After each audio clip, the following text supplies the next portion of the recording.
pessoal, eu sou Rodrigo, psicólogo, e hoje eu vou falar um pouco sobre o uso da videomodelação enquanto uma estratégia para ensino de novas habilidades, né? Então, a videomodelação pode ser utilizada para qualquer público, independentemente se tem algum transtorno ou não.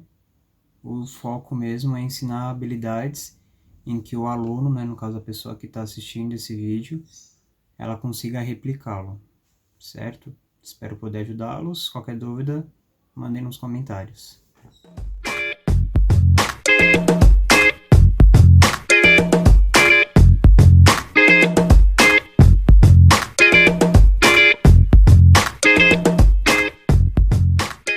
Bom, pessoal, antes de entrarmos no assunto da videomodelação, eu preciso falar um pouquinho da modelação, né, que seria da onde que deriva a videomodelação enquanto estratégia para ensino de novos repertórios. Então, o que seria a modelação? A modelação é quando a gente dá um modelo para um aluno no comportamento que a gente espera que ele repita, né? Então, digamos que um professor, quando ele ensina a resolução de algum problema de matemática, ele apresenta para o aluno como resolver o problema, né? Digamos que ao vivo, né? No presente momento em que você espera que o aluno repita o comportamento. Então, a diferença da videomodelação é que você grava o modelo que você quer ensinar através de um vídeo e depois você apresenta esse vídeo para o aluno para ele repetir o comportamento apresentado.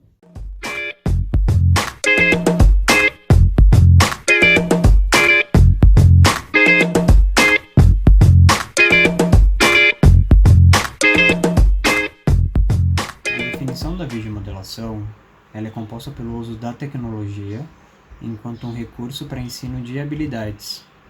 Então, você grava o comportamento-alvo e apresenta para o sujeito depois para que ele possa emiti-lo. Então, vamos pensar em alguns exemplos. Digamos que você queira ensinar uma criança a resolver problemas de matemática. Você vai gravar você resolvendo esse problema e apresentar para a criança posteriormente, no caso, esse passo a passo que você usou para resolver o problema. Também pode ser utilizado para atividades do dia a dia, como escovação. Então, você iria gravar esse comportamento, no caso, alguém que já saiba escovar os dentes, para depois apresentar para a criança. E também pode ser utilizado para habilidades sociais, né, como ensino de habilidades mais assertivas, como interação com os pares, pedidos de ajuda, ensinar a criança como pedir para que uma outra brinque com ela, dentre outras áreas também.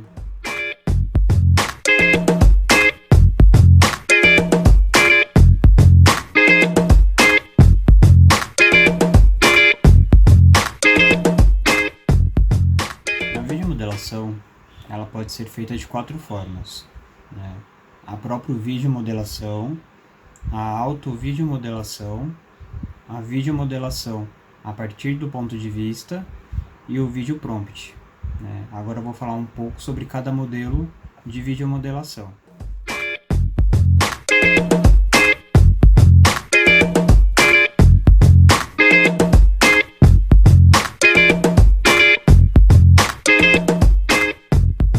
O modelo da videomodelação ele é composto pela apresentação de alguém emitindo o comportamento-alvo de ensino. Então pode ser tanto uma pessoa como uma animação, no caso um desenho. Não há uma pessoa em específico, né, um sujeito. Então pode ser qualquer pessoa ou a animação, desde que apresente um comportamento-alvo de ensino, no caso um passo a passo. Então é o modelo que costuma ser mais utilizado, até por ser o mais fácil de confeccionar. Então é um recurso que você ensina ao sujeito a partir de alguém emitindo o comportamento-alvo de ensino.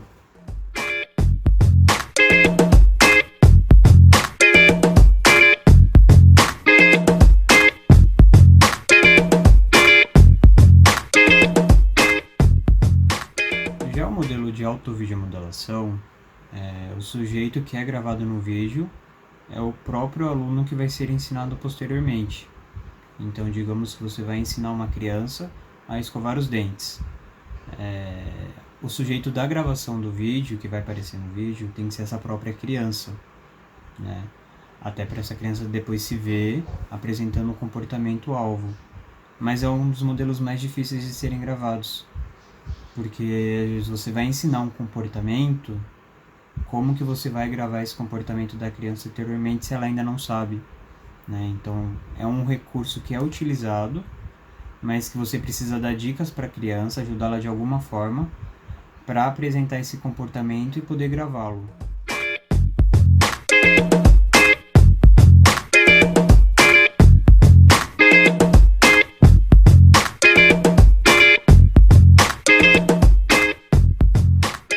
Já a videomodelação a partir do ponto de vista, o sujeito que vai gravar o vídeo pode ser qualquer um, né? Não precisa ser específico, desde que a gravação do vídeo seja feita a partir do ponto de vista dessa pessoa. Então a pessoa pega o dispositivo de gravação, coloca na altura da visão dela e grava o comportamento-alvo. Então vamos pensar em atividades do dia a dia, como amarrar o cadarço, botoar a camisa, dar o nó na gravata. O modelo de videomodelação a partir do ponto de vista acaba sendo mais adequado, até pela facilidade do aluno poder ver o comportamento passo a passo, de forma que ele consiga replicá-lo, né? Porque se fosse pensar no modelo tradicional da videomodelação, o aluno teria que fazer o caminho inverso, porque ele estaria se vendo como um espelho, então o comportamento talvez seja um pouco mais complicado de ensinar, né?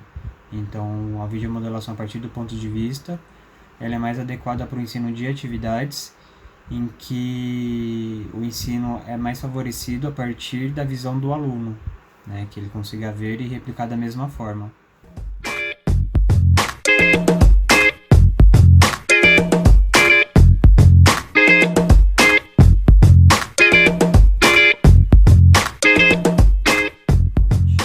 O vídeo prompt, ele utiliza de dicas, né, no caso de recursos do próprio vídeo, para ajudar o aluno em determinados passos que eles possam ter mais dificuldades, né? Então, digamos que você vai selecionar uma atividade para ensino e o aluno ele tenha muita dificuldade em determinado passo. Você pode utilizar recursos do próprio vídeo para focalizar nessa parte que ele tem a dificuldade. Então, você pode utilizar uma seta para que ele se atente mais, colocar uma seta no vídeo. Você pode narrar, no caso, a parte que você espera que ele se atente mais, né? Colocar uma gravação, um áudio, para que ele se atente, ou até mesmo dar o zoom, né? Nessa parte específica. Então, o vídeo prompt, ele é composto por dicas, no caso, recursos do próprio vídeo, para que chame mais a atenção do aluno determinados passos da atividade.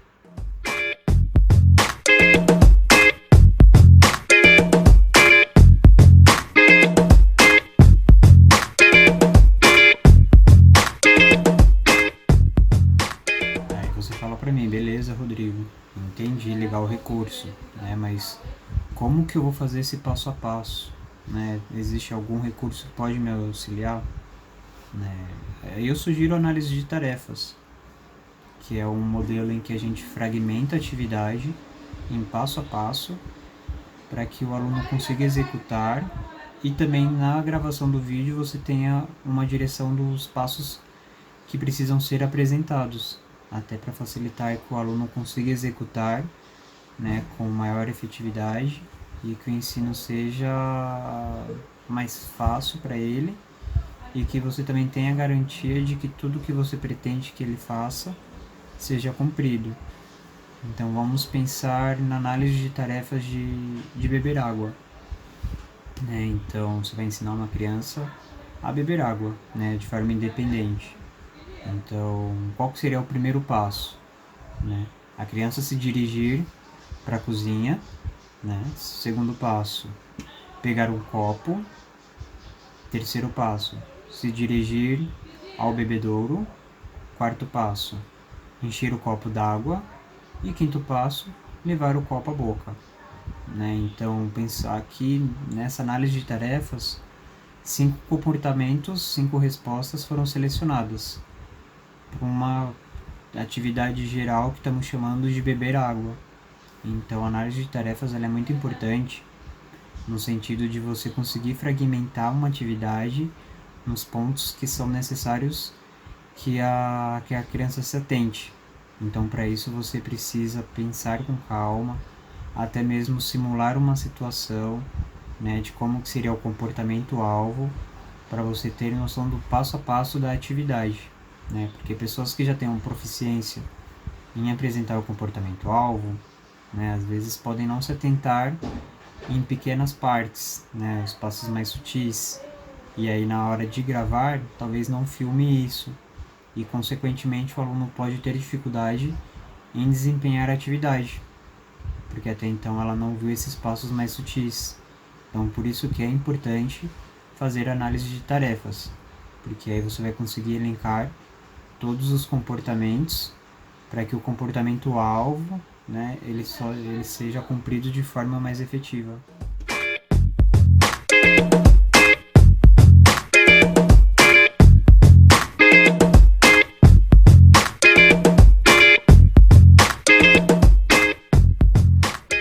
Agora eu vou falar um pouco sobre o encadeamento de resposta, né, que é uma forma como a gente registra as respostas alvos de ensino. Então, digamos que você já elaborou uma análise de tarefas. Vamos pensar nessa que eu acabei de dizer, né, o beber água. Nós definimos 5 comportamentos. Então, a gente quer ter uma medida para ver o desempenho dessa criança, se ela está acertando todas as respostas, qual que ela está tendo dificuldade, ou até mesmo para a gente definir uma estratégia de ensino, né? Então, para isso, a gente precisa utilizar um encadeamento de respostas, que é a forma com que a gente vai ensinar a criança a partir da exposição ao vídeo. Então, vou falar um pouquinho sobre esses 3 modelos.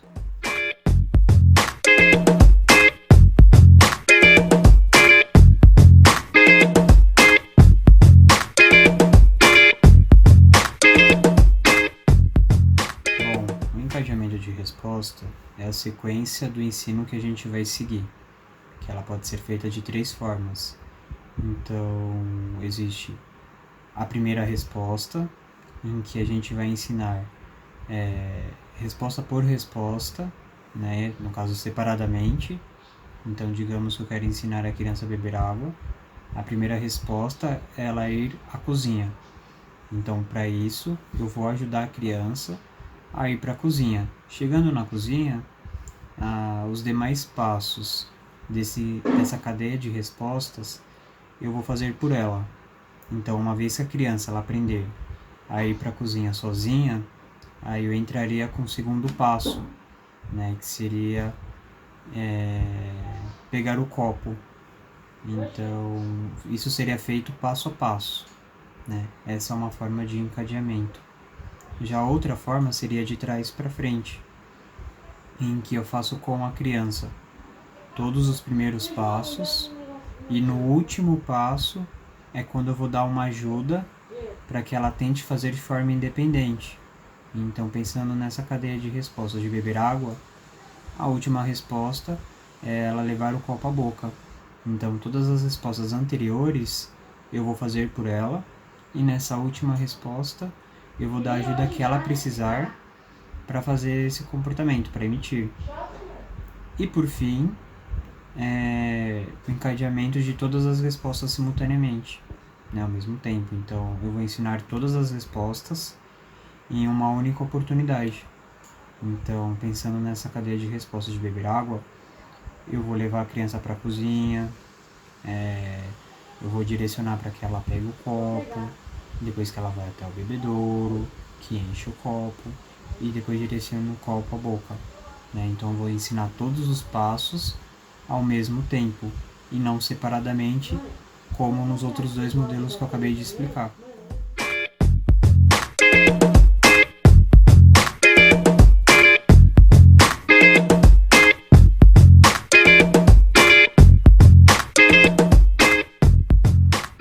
Bom, pessoal, agora eu vou falar um pouco sobre as etapas de implementação, né, que vai desde preparar o vídeo, depois como aplicar o vídeo e posteriormente a avaliação do repertório, se ele foi ensinado, se foi aprendido, se teve dificuldades, se sim quais, e até mesmo para posteriormente elencar novas atividades para poder ensinar, certo?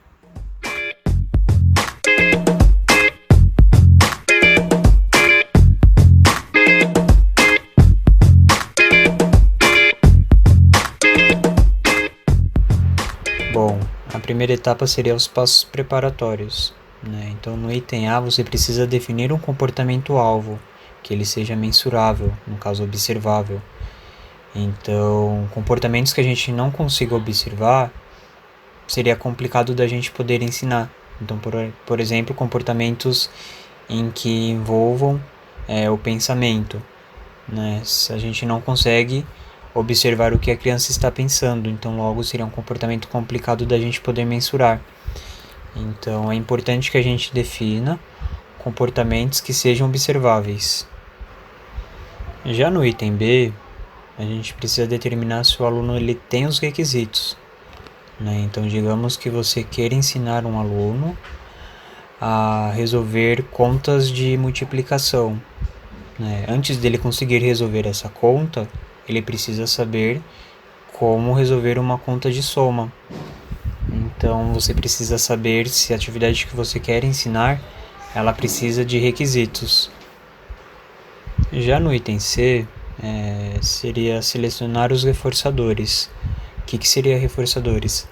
Seria algo com que a pessoa ela se sinta motivada a fazer aquele comportamento que você vai ensinar. Então digamos que você quer ensinar a criança a escovar os dentes, né? Então, para que ela faça esse comportamento, você precisa apresentar algo que seja motivador para ela. Então, por exemplo, assim que ela escovar os dentes depois de assistir o vídeo, ela pode brincar com o videogame. Então, isso seria um reforçador para ela, seria um motivador, né? Seria algo que ela gosta de fazer. Já o item D, que seria a escolha do equipamento da gravação, seria definir o objeto que você vai utilizar para gravar o vídeo. Então, seja um celular, um tablet, né? Isso vai depender de você, o que for mais prático. Bom, e aí no E, o que seria essa coleta de linha de base? Seria você fazer um teste com a criança para avaliar se ela já sabe fazer a atividade que você quer ensinar. Então, pensando nessa atividade de escovar os dentes, o ideal seria primeiro ver como que ela escova esses dentes para avaliar se há necessidade de apresentar o vídeo ensinando ou não. Então, pensando na questão do quanto ela sabe, se ela conseguir atingir o critério pelo menos de 80%, né, dessa atividade com acerto, então não seria uma atividade alvo para ensino, porque ela já praticamente sabe executar essa atividade. Já o item F, que seria a definição do modelo de videomodelação, isso você vai ter que avaliar qual que é o modelo que seja mais adequado para a habilidade que você quer ensinar, né, dentro daquilo que a gente conversou. E por fim, o G seria definir o modelo do encadeamento, né, que foi aqueles 3 modelos que a gente conversou, de todas as respostas, a partir da primeira resposta e de trás para frente.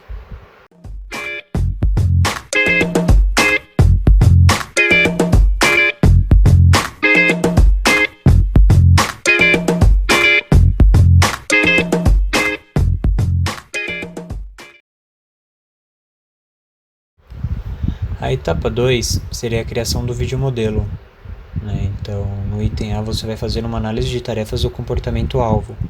Então, você vai fazer uma simulação daquela tarefa que você vai ensinar, por exemplo, a resolução de contas de matemática, e ver qual que seria o passo a passo para que essa tarefa seja cumprida pelo aluno, né? E isso precisa contemplar todos os passos, até mesmo os mais sutis.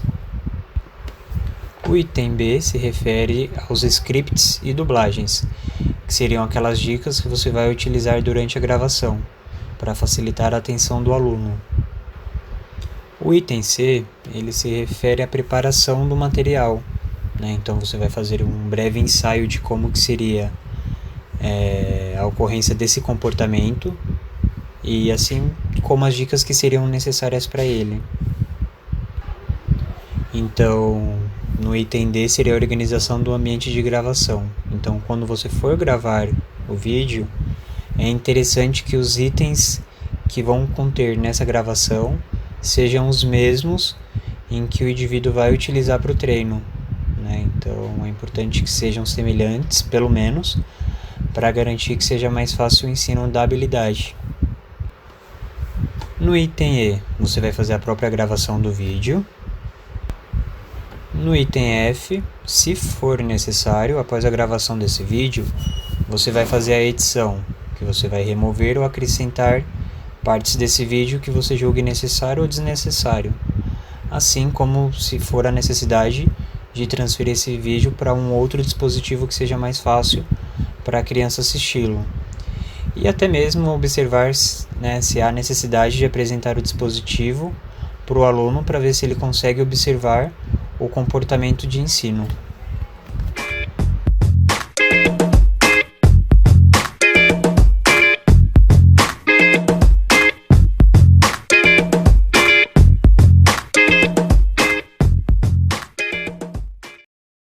A etapa 3 se refere à sessão de ensino com o vídeo modelo, que seria como apresentar o vídeo e ensinar de forma mais efetiva. Então, no item A, você teria que preparar um ambiente, né, deixar ele propício para ensino e definir o momento exato para poder ensiná-lo, né? Então, digamos que a escovação de dentes. Talvez seja mais interessante apresentar o vídeo após a refeição, porque aí a criança iria assistir o vídeo e depois iria escovar os dentes. O item B seria mostrar o vídeo 2 vezes consecutivas e dar instrução para que realize a tarefa, né? Isso você vai avaliar. Tem crianças que você não precisa apresentar 2 vezes, ou uma já é o suficiente. E aí, se você sentir necessidade, você pode dar dicas extras, né, para a criança se atentar ao vídeo e executar o comportamento-alvo. Um ponto de atenção seria para o vídeo prompt, em que a pessoa que for ensinar, ela precisa pausar o vídeo a cada resposta de alvo de ensino. Então, digamos que você vai ensinar o comportamento de beber água, e aí você vai utilizar dicas no vídeo para auxiliar a criança. Então, a primeira resposta, que seria se dirigir à cozinha, você iria apresentar apenas essa parte e iria pausar até que a criança chegasse a emitir esse comportamento. Aí, depois que ela estivesse na cozinha, você apresentaria a segunda parte do vídeo, que seria ela se dirigir em relação a pegar o copo. O item C seria você reforçar o comportamento correto, né? Você parabenizar pelo fato da criança ter apresentado, né, de forma correta. E aí já no D seria o procedimento de correção, caso a criança erre. Então, caso ela tenha errado o comportamento-alvo, você pode ajudá-la para que ela emita de forma correta. E por fim, no item E, seria o esvanecimento da apresentação do vídeo. Então, você iria atrasar a apresentação do vídeo para garantir que a criança não fique dependente dele, né? Então, digamos que você está ensinando habilidade de resolução de problemas de matemática. Você apresenta o vídeo e no passo posterior, né, no caso a segunda parte, você vai atrasar um pouco e ver se a criança consegue apresentar independente sem que o vídeo seja apresentado, né? Assim como você vai pausar o vídeo se julgar necessário, ou até mesmo você pode focar o vídeo apenas na dificuldade que a criança apresente. Então, o esvanecimento seria a retirada gradual desse vídeo, para que a criança não fique dependente dele.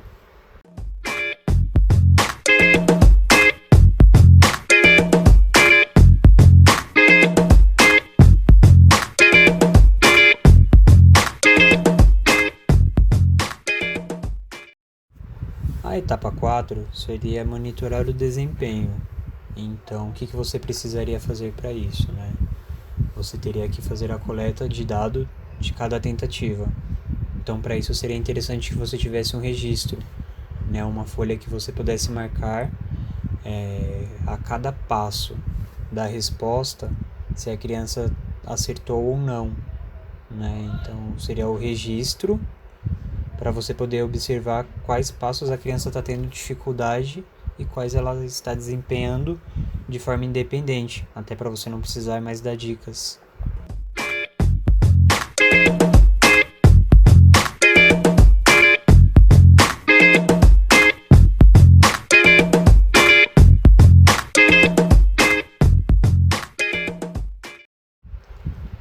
Já na etapa 5, seria a reavaliação do processo para definição de próximos passos. Então, para isso você iria avaliar o quanto que a criança está apresentando o comportamento-alvo. Então, se ela estiver apresentando bem, você faria o esvanecimento do vídeo, né? Você iria retirá-lo de forma gradual. E aí você definiria novas metas, né, de ensino. Então, digamos que a criança já atingiu o passo 1, você iria definir agora o passo 2, do encadeamento de respostas. Mas caso a criança tenha dificuldades, você precisaria fazer uma mudança no procedimento de ensino. Então, seria reavaliar a forma que está sendo ensinada e fazer mudanças que você julgar necessárias. Pessoal, espero que tenha ficado um pouco claro, né, o conceito da videomodelação, como que ela funciona, quais são os modelos, as etapas de implementação. Mas caso tenha ficado dúvidas, né, pode me mandar por mensagem que eu vou tentar respondê-las. Eu vou deixar um link, né, na descrição do vídeo com uma análise de tarefas, no caso, encadeamento de respostas, para que vocês tenham um modelo de como fazer, né? Então, qualquer dúvida, estou à disposição. Obrigado.